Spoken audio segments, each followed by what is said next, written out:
Lisa Martinez sat in the small white room and checked her recording device one more time. She had traveled 3 months to reach this neutral station orbiting the distant planet Kepler 442b. The journey was long and expensive, but this interview would be worth it. No alien veteran from the Terran Coalition War had ever agreed to speak publicly about what happened during those 5 terrible years. The door opened with a soft hiss. Commander Zethkar walked in slowly, his forearms moving carefully at his sides. His gray skin showed deep scars from old wounds, and his compound eyes looked tired. He was tall, maybe 8 feet, with a thin build that made him look fragile, but Lisa knew better. This alien had fought against humans for 5 years and survived. Very few Coalition soldiers could say that. "Thank you for agreeing to this interview," Lisa said in English. The translation device on the table hummed quietly as it converted her words into Zethkar's language. Zethkar nodded and sat down across from her. His chair was specially made for his body shape. "I am not sure why I agreed to this," he said. His voice came through the translator as deep and tired, perhaps because the war has been over for 3 years and my people still wake up screaming from nightmares about your species. Lisa kept her face calm, but inside she felt a chill. The Coalition had been the most powerful military force in the galaxy before they met humans. They controlled thousands of worlds and had never lost a major war. The fact that they feared humans so much even now said something important about what had happened during the conflict. "Let's start with something simple," Lisa said. "What did the Coalition think of humans when first contact was made?" Zethkar's forearms moved in what Lisa recognized as their version of a shrug. "We thought you were primitives. Your technology was centuries behind ours. Your ships were slow and clumsy. Your weapons were basic chemical explosives and metal projectiles. We had energy shields, plasma cannons, and faster-than-light communication. Across the galaxy." He paused and looked directly at Lisa with his large compound eyes. "We were so very wrong about everything. What changed your mind?" "The Battle of Rigel Prime," Zethkar said immediately. "That was when we first understood that humans do not fight like any other species in the galaxy." Lisa leaned forward. She had heard rumors about Rigel Prime, but no official reports had ever been released. "Can you tell me what happened there?" Zethkar was quiet for a long moment.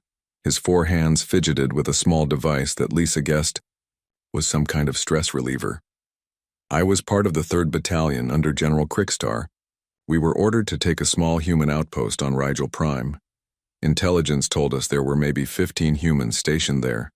We brought 300 soldiers because the general wanted to make sure we had overwhelming force."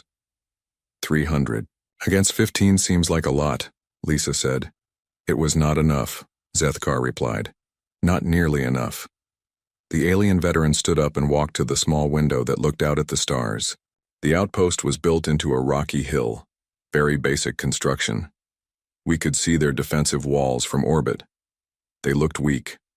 The humans had no shields, no energy weapons, no advanced technology. Our battle computers calculated a 97% chance of victory with 0 Coalition casualties. What went wrong? Zethkar turned back to face her. "Nothing went wrong with our plan. The problem was that humans do not follow the same rules of warfare as the rest of the galaxy. We landed our forces in standard attack formation, 3 waves of 100 soldiers each. The first wave would engage the main defenses. The second wave would flank from the east. The third wave would provide support and handle prisoners." He sat back down heavily. "The first wave never made it to the walls. As soon as our soldiers left the landing ships, explosions started going off everywhere. Not from the outpost, from the ground beneath our feet. The humans had somehow planted explosives all around the landing zone without us detecting them from orbit." Lisa made notes on her tablet. "How is that possible? Don't Coalition ships have advanced sensors?" "Of course we do. Our sensors can detect metal, energy signatures, chemical compounds, and biological materials from space. But these explosives were different. Later we learned that humans had buried simple fertilizer bombs mixed with scrap metal. The chemicals were so common that our sensors ignored them. The metal was scattered randomly, so it looked like natural mineral deposits. Zethkar's voice got quieter. 70 soldiers died in the first 30 seconds. The rest scattered and tried to find cover. That was when the real nightmare began. What do you mean? We thought the explosions were the main attack. We expected the humans to come out of their outpost and fight us directly. Instead, nothing happened for 2 hours. Our soldiers found cover behind rocks and waited. The second and third waves landed at different zones to avoid more explosions. We had 230 soldiers surrounding a small outpost held by 15 humans. Zethkar stood up again and began pacing. Then the shooting started, but not from the outpost, from behind us. Somehow human soldiers were in positions we had already secured. They would fire a few shots, kill 2 or 3 of our soldiers, then disappear before we could return fire. How could they move around without being seen? We asked ourselves. The same question for 6 days, Zethkar said. Our soldiers had motion detectors, heat sensors, and communication equipment that could track movement across the entire battlefield. But the humans seemed to appear and disappear like ghosts. He stopped pacing and looked at Lisa.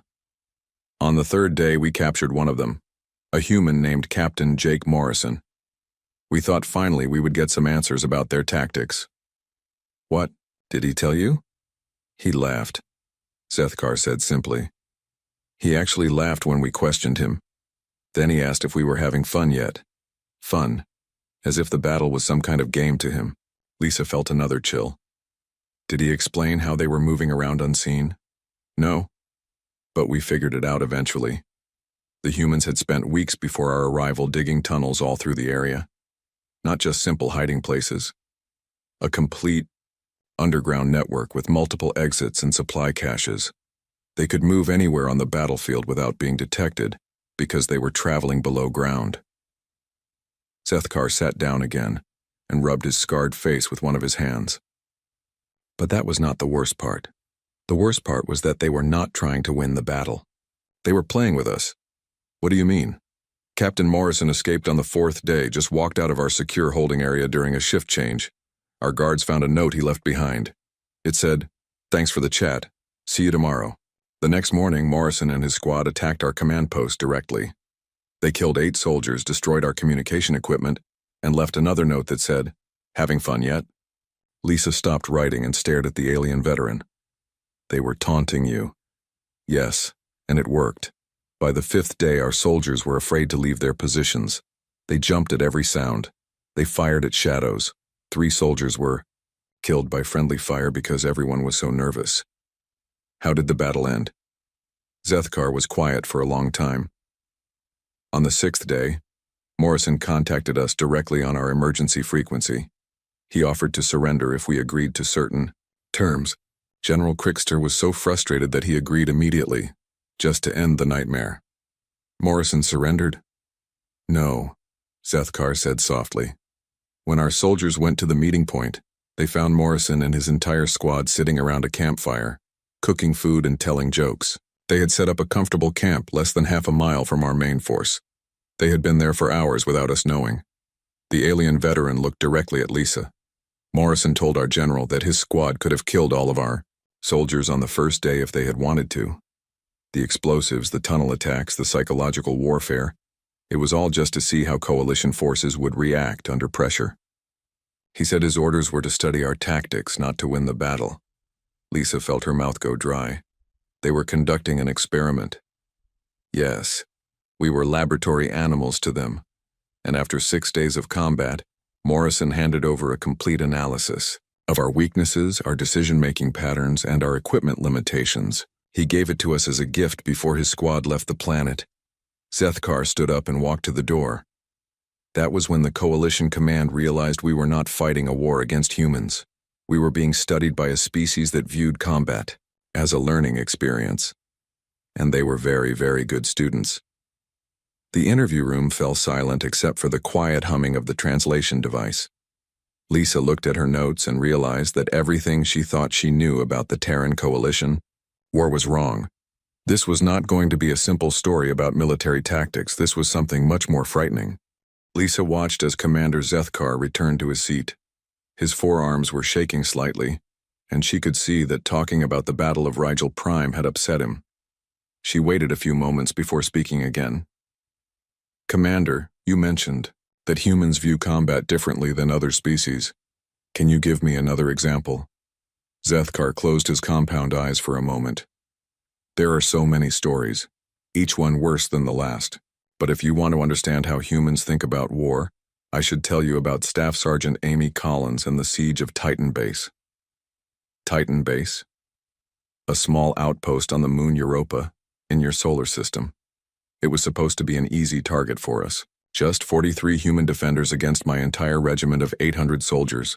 The base had strategic value because it controlled shipping routes between Earth and the outer colonies. Lisa made notes as Zethkar spoke. When did this battle take place? 2 years into the war. By then we had learned to be more careful around humans. We brought overwhelming force and planned for a quick victory. Intelligence told us the base was poorly defended and low on supplies. We expected the siege to last maybe 2 weeks. How long did it actually last? Zethkar made a sound that the translator rendered as bitter laughter. 8 months. 8 months of absolute hell. He stood up and began pacing again. Lisa noticed this seemed to be a habit when he talked about difficult memories. The base was built into the side of a large crater. Very basic construction, like most human military buildings. We could see all the defensive positions from our ships. There were 3 main gun towers, a communication center, and living quarters for maybe 50 soldiers. That sounds straightforward enough. That is what we thought. My regiment landed 2 miles from the base and set up a standard siege perimeter. We had heavy weapons, energy shields, and air support. The humans had kinetic weapons and simple explosive devices. Our battle computers calculated victory within 72 hours. Zethkar stopped pacing and looked at Lisa. Staff Sergeant Collins changed everything on the first day. What did she do? She spoke to us, in perfect coalition language. Her voice came over our communication channels while we were setting up our equipment. She knew all of our names, our ranks, our home planets, and details about our families that should have been classified information. Lisa felt a chill run down her spine.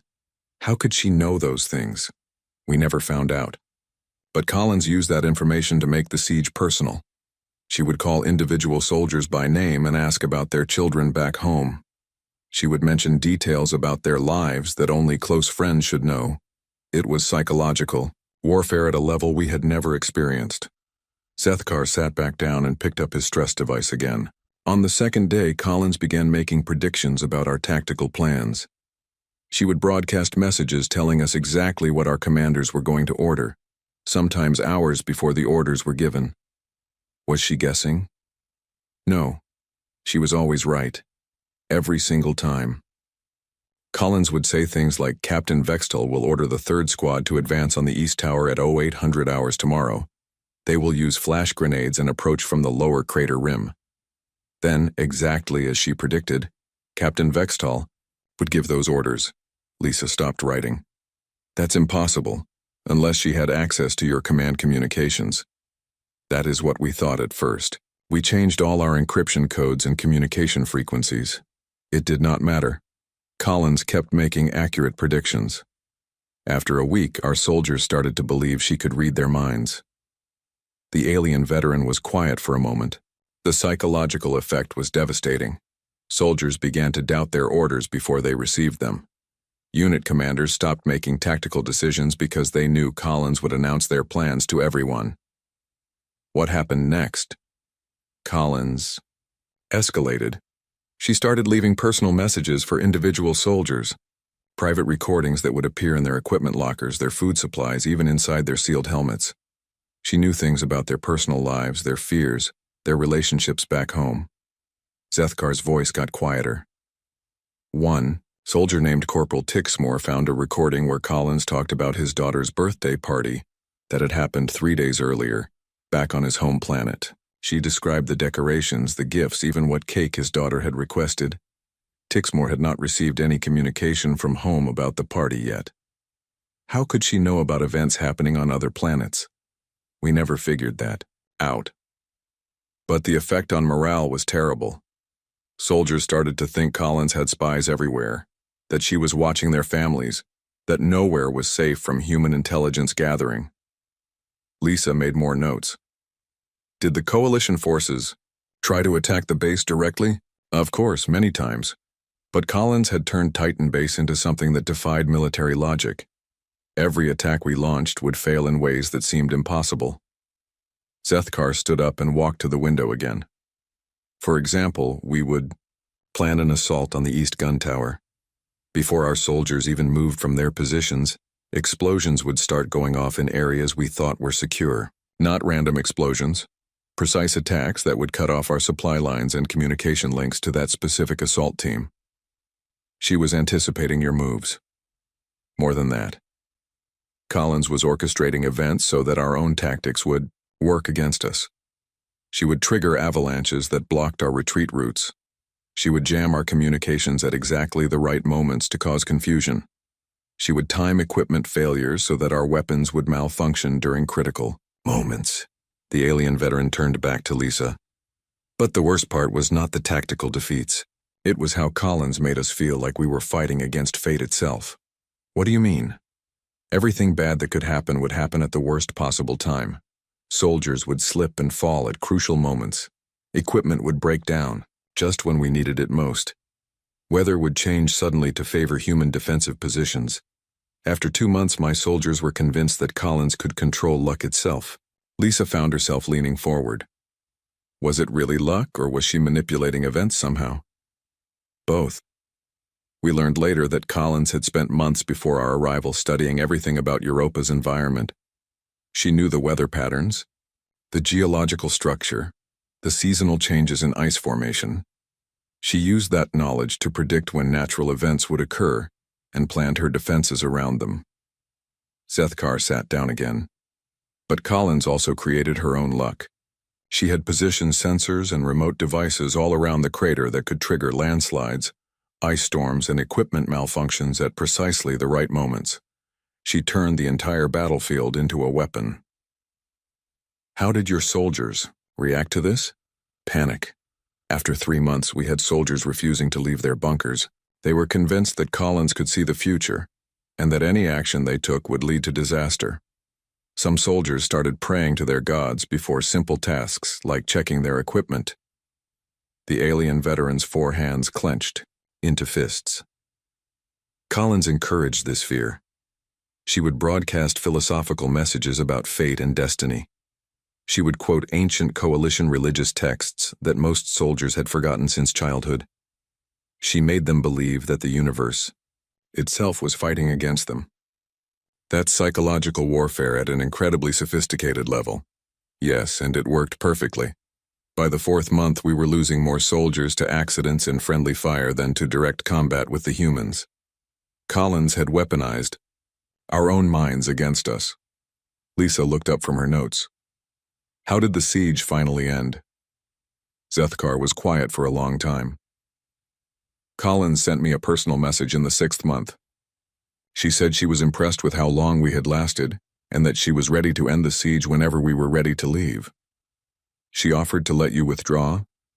More than that.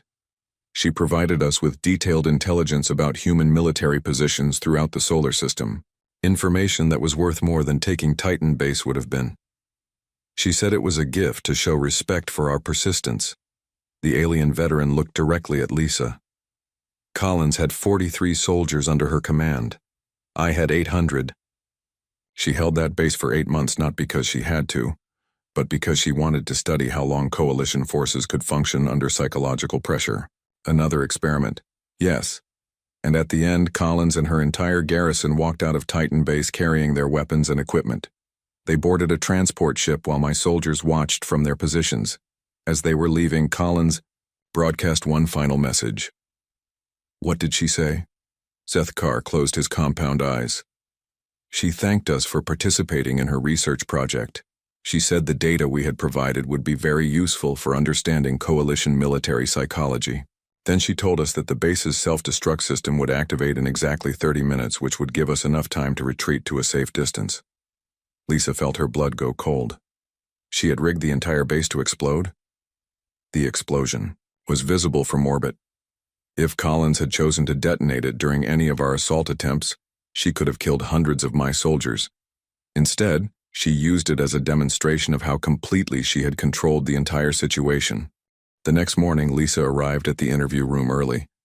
She had spent the night reviewing her notes and trying to understand what Commander Zethkar had told her. The stories about Captain Jake Morrison and Staff Sergeant Amy Collins were disturbing, but she sensed that worse revelations were coming. Zethkar entered the room looking even more tired than before. His scarred gray skin seemed paler, and his compound eyes moved nervously around the room before settling on Lisa. "You mentioned a medic named Danny Rodriguez," Lisa said after they both sat down. "You said he became the most feared individual in galactic military history. How is that possible for a medic?" Zethkar picked up his stress device and held it with all four hands. "Before I tell you about Rodriguez, you must understand something about coalition military culture. We have strict rules about medical personnel in warfare. Medics are considered neutral. They treat wounded soldiers from both sides. They carry special markings that identify them as non-combatants. Shooting a medic is considered a war crime across the entire galaxy. Those sound like reasonable rules. They are reasonable rules when fighting reasonable enemies. Humans are not reasonable. They take every rule of civilized warfare and find ways to use those rules as weapons." Lisa leaned forward. "What did Rodriguez do?" "I first encountered him during the Outer Rim campaigns in the third year of the war. My battalion was fighting human forces on a planet called Kepler 186F. The terrain was mostly jungle, which made traditional large-scale battles impossible. Instead, we had small skirmishes between patrol groups." Zethkar stood up and began his usual pacing. "During one engagement, several of my soldiers were wounded by human explosive devices. Rodriguez appeared at the battlefield wearing clear medical markings and carrying standard medic equipment. He offered to treat our wounded. That seems normal for a medic." "Yes. Rodriguez treated our soldiers with great skill. He stopped bleeding, repaired damaged organs, and gave them medicine for pain. My soldiers were grateful. They said Rodriguez was kind and gentle, that he took as much care with coalition wounded as he did with human casualties." Lisa made notes. "So what was the problem?" The problem became clear 3 days later. The soldiers Rodriguez had treated began to feel sick. Not badly sick at first, just tired and weak. Our medical officers examined them but could not find anything wrong. Zethkar stopped pacing and looked at Lisa. By the end of the week, those soldiers could barely stand up. They had constant headaches, blurred vision, and trembling hands. They could not hold weapons steady or operate equipment properly. Rodriguez had poisoned them? Not exactly poison, something much more clever. Our medical team eventually discovered that Rodriguez had injected our soldiers with a biological agent that would slowly affect their nervous systems. The agent was designed to make them unable to fight effectively without causing permanent damage or death. Lisa felt a chill. He was disabling enemy soldiers while pretending to help them, yes. But that was only the beginning. Over the following months, Rodriguez appeared at dozens of battle sites. Each time he would treat coalition wounded with apparent skill and kindness. And each time, those soldiers would develop mysterious illnesses that made them useless for combat. Zethkar sat back down heavily. The worst part was that Rodriguez genuinely saved lives. Our soldiers who would have died from their wounds survived because of his medical skill, but they also could never fight against humans again. How long did it take for Coalition Command to figure out what was happening? 4 months. By then, Rodriguez had treated over 300 Coalition soldiers. We had an entire medical facility filled with troops who were alive but could not return to duty. Our commanders were facing a choice between letting wounded soldiers die or accepting help from a medic who was systematically removing our fighters from the war. The alien veteran picked up his stress device again. Rodriguez was brilliant. He had found a way to follow all the rules of galactic warfare while completely destroying our military effectiveness. He was saving lives and ending careers at the same time. What did Coalition Command decide to do? They issued orders to shoot medics on sight. It was the first time in galactic history that any military force had officially targeted medical personnel. The decision caused massive controversy throughout the coalition government. Zethkar's voice got quieter. But Rodriguez had anticipated this reaction. He began traveling with armed escorts and broadcasting messages to coalition forces. He offered to continue treating our wounded, but only if we promised not to shoot other human medics. Lisa looked up from her notes. He was using your moral principles against you. Exactly. Rodriguez created a situation where we had to choose between our ethical standards and our military effectiveness. If we shot medics, we became war criminals. If we let medics treat our wounded, we lost soldiers to biological warfare. How did coalition soldiers react to this dilemma? Panic and confusion. Soldiers did not know whether to accept medical treatment or let themselves die from wounds.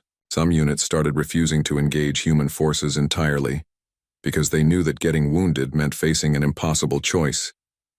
Zethkar stood up and walked to the window. But Rodriguez was not finished.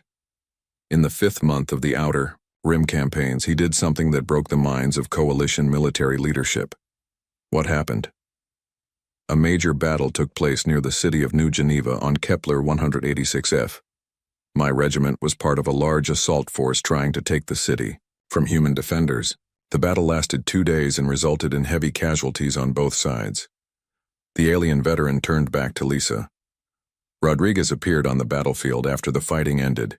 He set up a medical station exactly halfway between coalition and human positions. Then he broadcast a message to both sides offering to treat any wounded soldier regardless of species or allegiance. He was treating everyone? Yes. Coalition soldiers and human soldiers side by side in the same medical facility. Rodriguez worked for 18 hours straight, saving lives and performing surgery on anyone who needed help. Zethkar's 4 hands clenched into fists. But here is what made it truly terrifying. The coalition soldiers Rodriguez treated developed his usual nervous system problems and could not fight effectively. The human soldiers he treated made full recoveries and returned to duty within days. Lisa stopped writing and stared at the alien veteran. He was using different treatments on different species. Correct? Rodriguez had developed 2 separate medical protocols. One that genuinely healed human soldiers, and another that healed coalition soldiers while making them unable to continue fighting. He performed both types of treatment in the same facility at the same time, while making it look like he was providing identical care to everyone. That's incredibly sophisticated biological warfare disguised as humanitarian medicine. Yes, and it got worse. Rodriguez began training other human medics in his techniques. Within months, every human medical unit had the ability to disable coalition forces while appearing to provide proper medical care. Zethkar returned to his seat.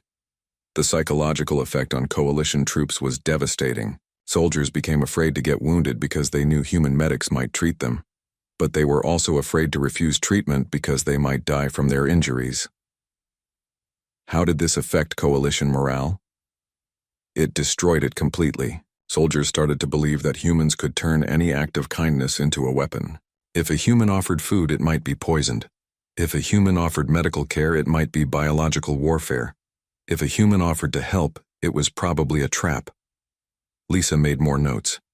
Did Rodriguez ever explain why he was doing this? Yes.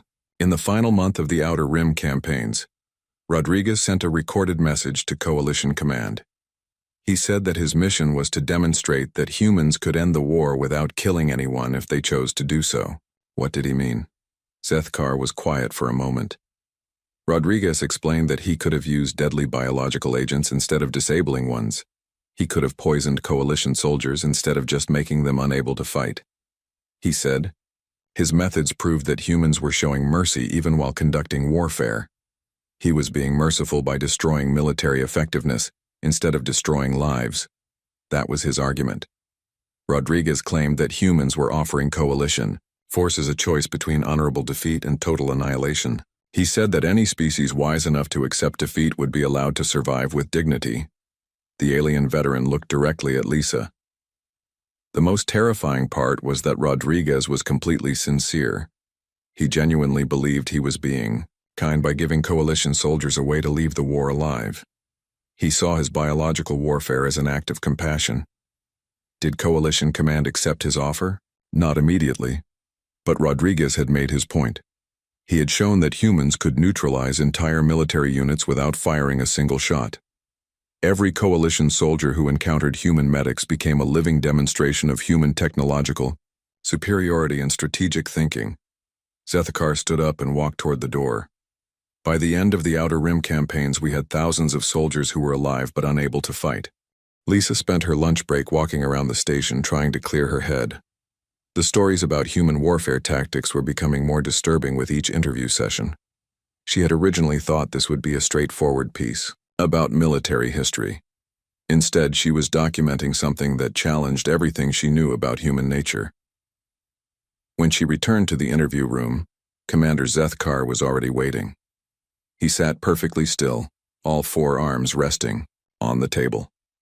His compound eyes stared at a point somewhere beyond the walls as if he was seeing something from his past. "Commander, are you ready to continue?" Lisa asked gently. Zethkar focused on her slowly. "The story I'm about to tell you happened in the 4th year of the war. By then, coalition forces had learned to fear human tactical thinking.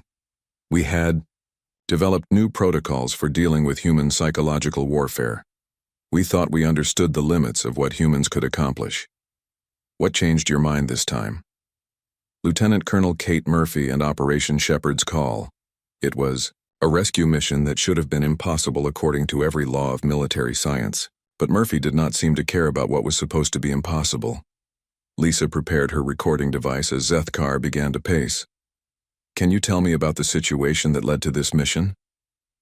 "I was commanding the prison facility on Voss 7th. It was one of our most secure installations, designed to hold high-value prisoners from across the galaxy. The facility was built into the side of a mountain with 3 separate defensive rings and natural barriers on all sides." "How many coalition troops were guarding it?" 2,000 soldiers plus automated defense systems and orbital monitoring stations. The facility had never been successfully attacked in over 50 years of operation. Coalition Command considered it absolutely secure. Zethkar stopped pacing and looked at Lisa. "We were holding 200 human prisoners of war there. Most of them were captured during major battles in the previous year. Intelligence officers, ship captains, special forces operatives. Valuable prisoners that humans would want to recover." "So you expected a rescue attempt?" "Of course. But we had prepared for every possible scenario. Large-scale assault forces would be detected by our orbital sensors days before they could reach the planet. Small infiltration teams would be stopped by the defensive rings. The facility itself was built into solid rock, so underground approaches were impossible." The alien veteran sat down and picked up his stress device. "Human Command sent Lieutenant Colonel Kate Murphy with 18 Special Forces operatives. 18 soldiers against 2,000. Our tactical computers calculated their chances of success at less than 1%. What was Murphy's plan?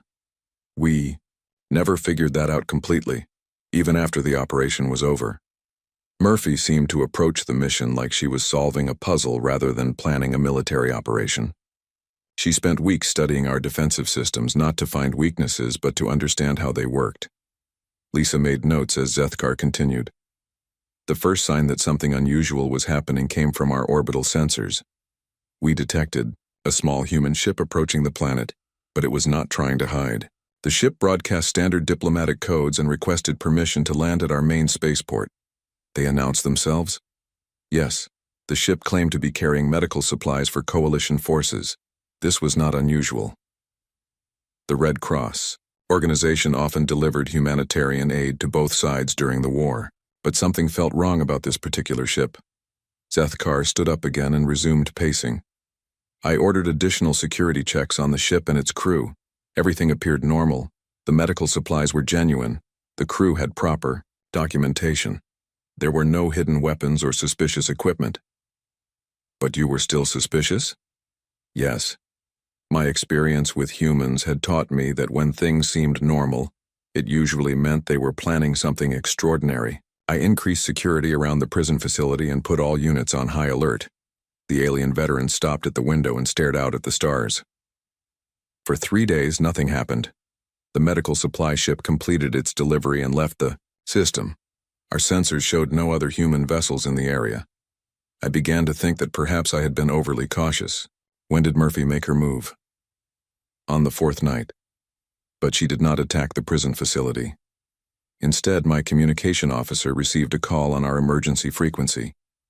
It was Murphy, speaking perfect coalition language, asking if I had a few minutes to chat.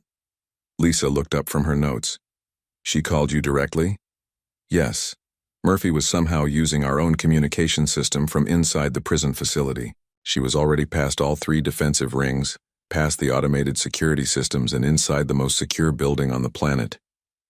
Zethkar turned back to face Lisa. I asked Murphy how she had gotten inside. She laughed and said it was actually quite simple once you understood that coalition security systems were designed to keep people out, not to keep track of people who were already inside. What did she mean by that? Murphy explained that she and her team had not infiltrated the facility from outside. They had been inside for 3 days, ever since the medical supply ship had arrived.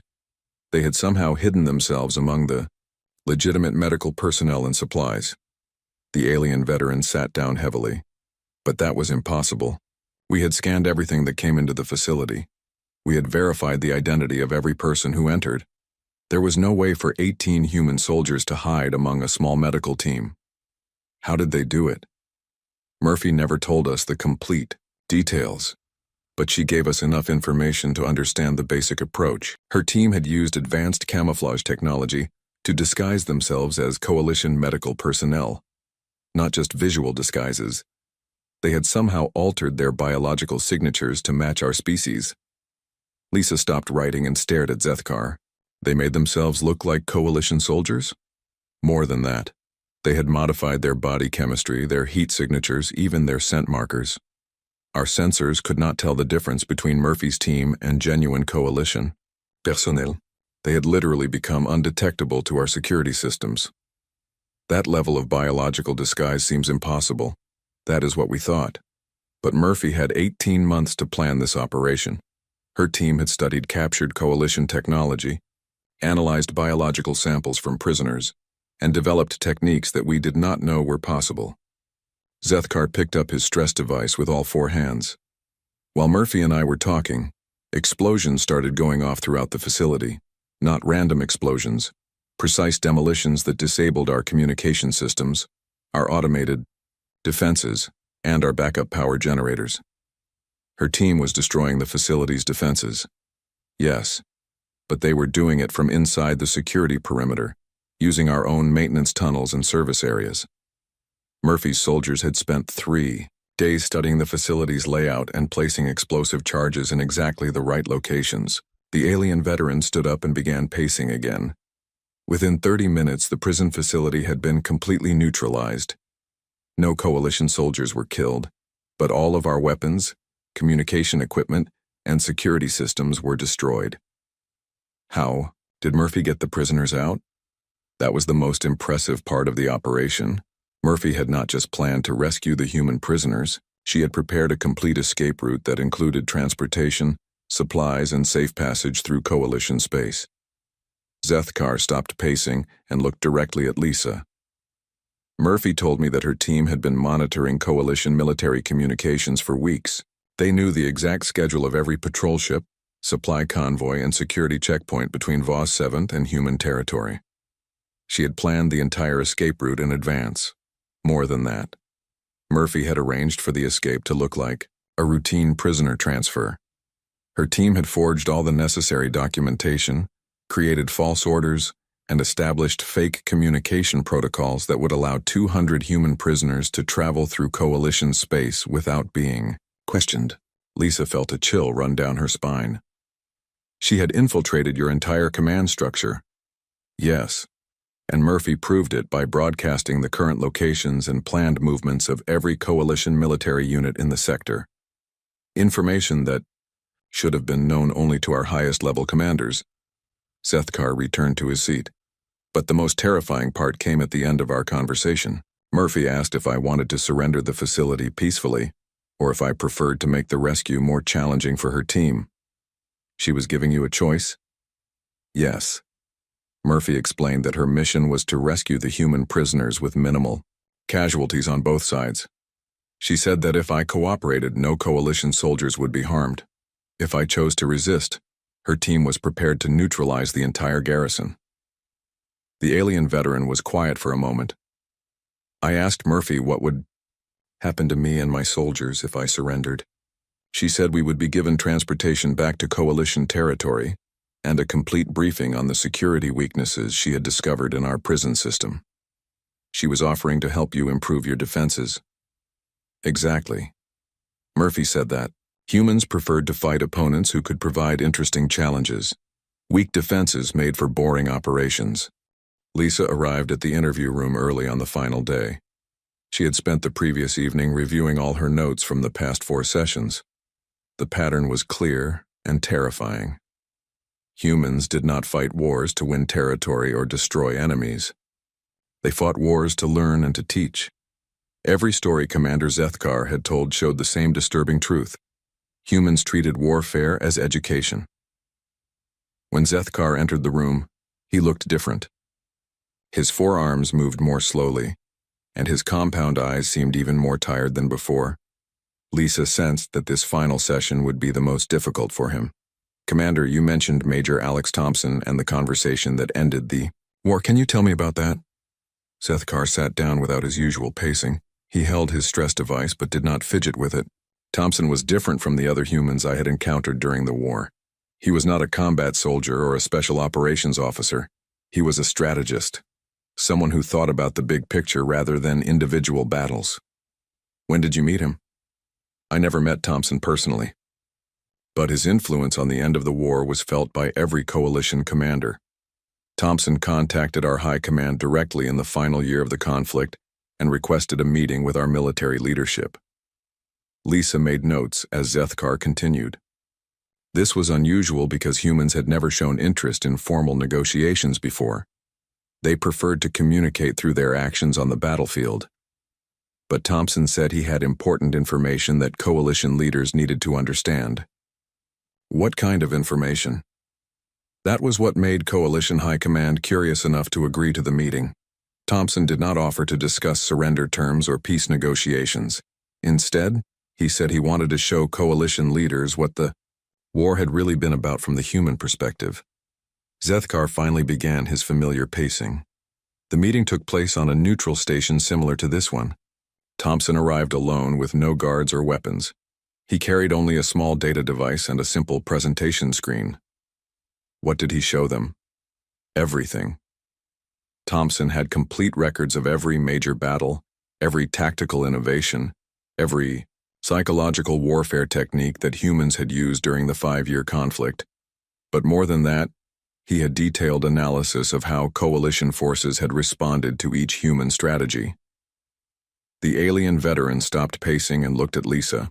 Thompson explained that humans had not been trying to win the war in any traditional sense. They had been conducting the largest military research project in galactic history, using coalition forces as test subjects for studying warfare itself. Lisa felt her blood go cold. The entire war was an experiment? Yes. Thompson showed coalition leaders charts and graphs documenting how human military capabilities had improved throughout the conflict. Every battle had taught humans something new about tactics, technology, psychology, or strategy. The war had been designed from the beginning as a learning experience. Zethkar sat back down heavily. But that was not the most frightening revelation. Thompson then showed coalition leaders what humans had learned about them during the war. What do you mean? Complete behavioral profiles of every coalition species. Detailed analysis of our decision-making patterns, our cultural weaknesses, our technological limitations, and our military doctrines. Thompson had information about coalition society that our own leaders did not fully understand. The alien veteran picked up his stress device with trembling hands. Thompson explained that humans had infiltrated every level of coalition civilization during the war, not just military installations. Government buildings, research facilities, civilian infrastructure, even private homes and schools. Lisa stopped writing and stared at Zethkar. They had spies everywhere. More than spies. Thompson revealed that thousands of humans had been living among coalition populations for years before the war even began. They had taken jobs, formed relationships, started families, and become integrated into our society while gathering intelligence. That level of infiltration would take decades to accomplish. Exactly. Thompson told coalition leaders that humans had been preparing for potential conflict with the coalition for over 30 years. The war itself had lasted only 5 years, but human preparation had been ongoing for much longer. Zethkar stood up and walked to the window.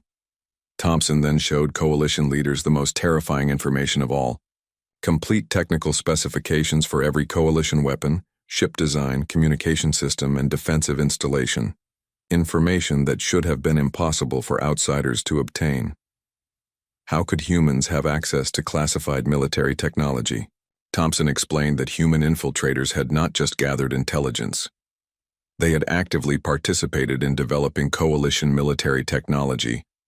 Some of our most advanced weapon systems had been designed with input from humans who were pretending to be coalition scientists and engineers. Lisa felt a chill run down her spine. Humans helped design coalition weapons? Yes, and Thompson proved it by demonstrating detailed knowledge of weaknesses built into coalition military equipment. Weaknesses that could be exploited by anyone who understood how the systems really worked. Zethkar turned back to face Lisa. But Thompson was not finished. He then showed coalition leaders what would happen if the war continued. What did he show them? Detailed plans for the complete destruction of coalition civilization, not through military conquest but through economic collapse, social disruption, and technological sabotage. Thompson had blueprints for dismantling our society from within using the human agents who were already in place. The alien veteran returned to his seat. Thompson explained that humans could have implemented these plans at any point during the war. They could have destroyed coalition supply lines, crashed our economy, or triggered civil wars between different species. The fact that they had not done so was a demonstration of human restraint. He was showing them that humans had been holding back. Exactly. Thompson said that the war had been conducted according to rules that humans had imposed on themselves, not because they were limited by coalition resistance. Humans could have ended the conflict in months instead of years if they had chosen to do so. Lisa looked up from her notes. Why did humans drag out the war for 5 years if they could have won quickly? Because a quick victory would not have provided enough data for their research project. Thompson explained that humans needed time to study how coalition forces adapted to different types of pressure. A short war would have been less educational. Zethkar was quiet for a moment. Thompson then made coalition leaders an offer that they could not refuse. He said humans were prepared to end their research project and withdraw from coalition space. In exchange, humans wanted 2 things. What were his demands? First, formal recognition of human territory and sovereignty. Second, an agreement that the coalition would share all scientific and technological research with human authorities on an ongoing basis.